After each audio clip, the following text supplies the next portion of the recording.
Hello, my name is Denise Scott, and today I will be discussing with you the topic regarding the crisis taking place in emergency care rooms. What the reason for the crisis, what can be done to help eliminate some of the problems.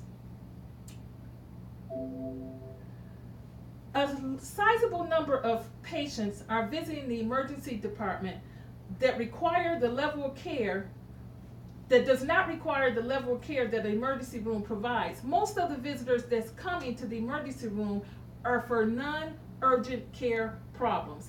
This is accounting for over 40% of the emergency department visits. In 1994 to 2004, hospital emergency visits increased by over 18%. The increase has caused the problem of overcrowding and also have declined the number of hospital beds available and the number of rooms available. This decline has caused patients to have to be boarded in the hallways waiting for a bed to become available, and they're waiting in the emergency room. Emergency rooms continue to be the primary care provider for a lot of people. For years, people have flooded the hospital emergency departments for common colds, earaches, stomach aches, and minor problems like sprains that can be taken care of at their primary care provider. However, the hospitals have specialists and all the special equipment with modern technology that can provide all the tests that they need in one visit. In May of 2012, a report from the Center of Disease Control indicated that they took a national survey that said that over 80% of adults that visit the emergency care department in the past 12 months said they did so for a lack of service by their primary care provider. This lets us know that there's a shortage with primary care providers. However, the patients who are constantly coming to the emergency room are now becoming what's called serial emergency department visitors. And by doing that, a true reason to be concerned is that they're causing a problem, which means that people who do have a serious illness are being pushed behind a person who may just simply have a sore throat. We need to avoid the emergency rooms. Experts report that more than half the problems patients bring to the emergency room, as mentioned before, would not require care if they had alternate source that they can go to that is readily available. The Leonard Davis Institute of Health and Economics reported in 2005 that primary care physicians had no weekday hours after 5 o'clock.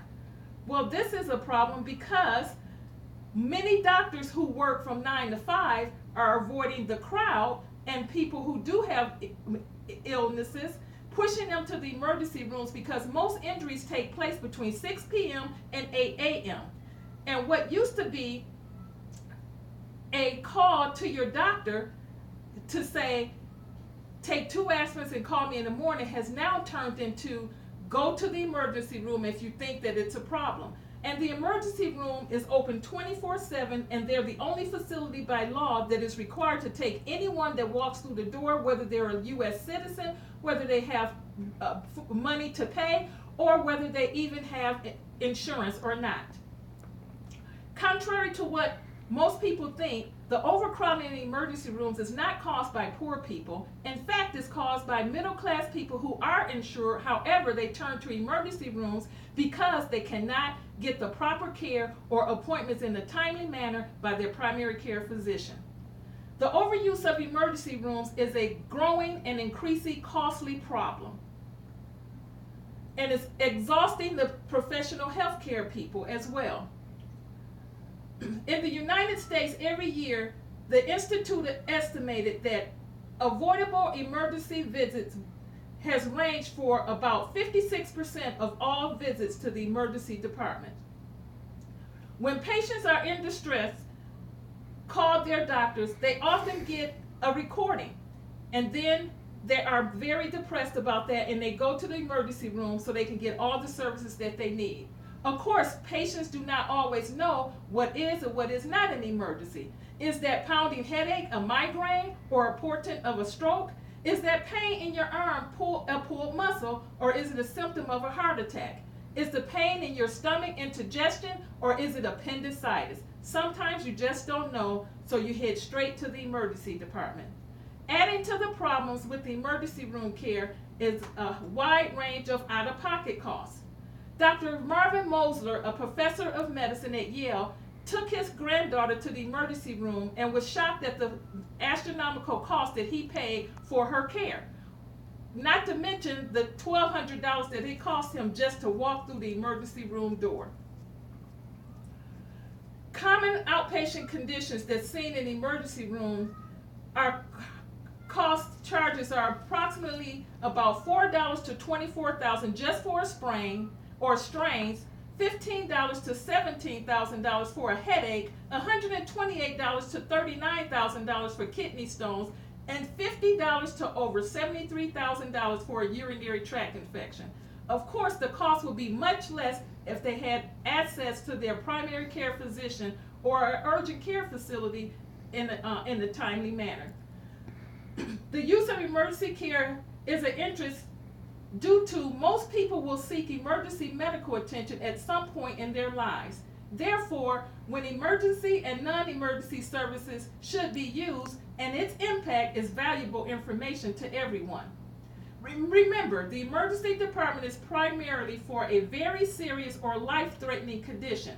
Therefore, for minor illnesses, seek the use of your primary care physician or urgent care facilities first. Common cold is not an emergency. A sprained thumb is not an emergency. When should I go to the emergency room? If you're having chest pain, if you can't breathe, those type of things are considered life-threatening. When should I go to the urgent care? For minor injuries like minor lacerations, minor fractures, or just simply a sore throat.